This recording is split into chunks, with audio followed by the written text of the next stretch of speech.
Hari ni kita orang nak bawa korang jalan-jalan dekat Sungai Udang. Tapi ramai orang confuse Sungai Udang ni ada dekat Kelang ke kat Melaka?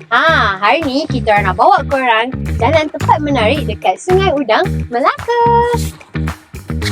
So, kita orang gerak dari Rio ITM dan terus ke Sungai Udang, Melaka.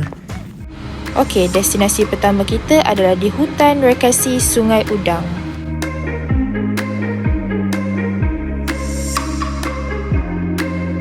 Kat sini pun ada jabatan. Cantik kalau korang nak OOTD kat sini. Kalau korang nak tahu, dekat sini korang boleh bersenam juga tau. Diorang ada sediakan tempat bersenam macam-macam equipment yang korang boleh try. Seperti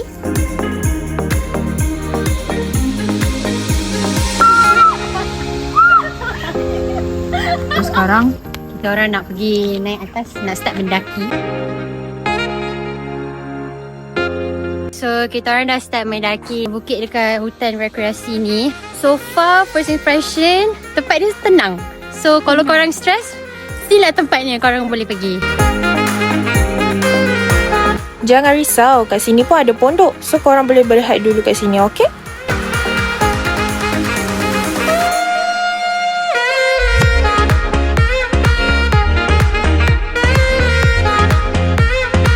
Yay! Tahu-tahu kita orang dah habis hiking selama 36 minit. Kat sini pun ada Taman Etnobotani.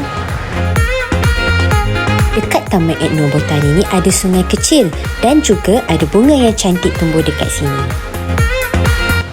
Biasalah budak bandar masuk hutan kan? Macam ni lah rupanya. Guys, kita orang pun dah sudah hiking. Kau lapar tak, Khaira? Lapar sangat-sangat. Okey lah. See you guys on the next video.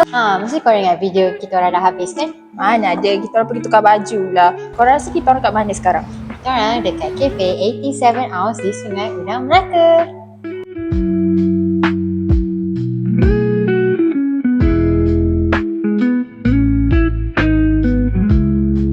Okey, jom kita masuk ke kafe ni. Untuk orang yang minat estetik and minimalis, kafe ni sesuai sangat untuk korang datang. Tengoklah dia punya interior design. Cantik, minimalis and also simple. Banyak kan dessert dia? Banyak. Menu-menu dia pun menarik.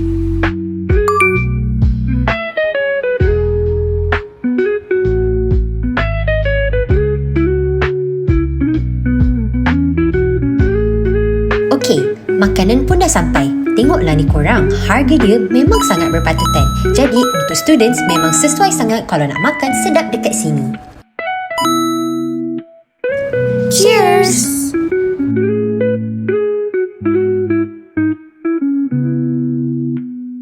Kalau korang nak tahu, best seller dessert dekat kafe ni ialah tiramisu.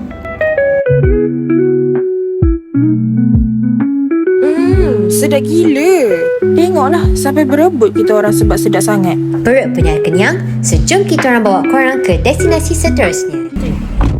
Okay guys, so kita orang berdua dah habis makan. Kau mengantuk ke? Aduh, aku ngantuk. Aku pun penat juga ni dah drive. Kata kita orang bawa korang pergi check in dekat homestay di Tebing. Homestay ini berdekatan dengan tempat bagi kasut dan stesen Petronas. Siapa yang suka berkebun, mesti suka homestay ni. Tengoklah, banyak kan tumbuh-tumbuhan yang cantik.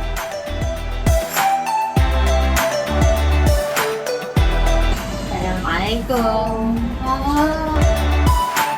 Barang-barang elektronik seperti peti ais, nasi, kowe pun disediakan. Kat sini pun ada tempat sidai baju dan setrika.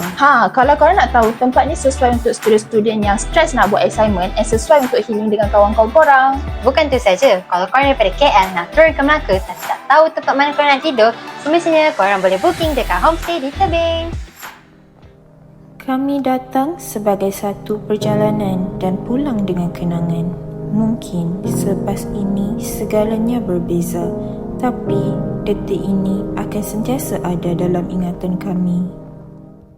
Okay guys, kita orang pun dah ngantuk. So, sekian daripada kami. Kita orang harap korang enjoy video ni macam mana kita orang enjoy our day dekat Sungai Udang, Melaka. See you guys on the next video.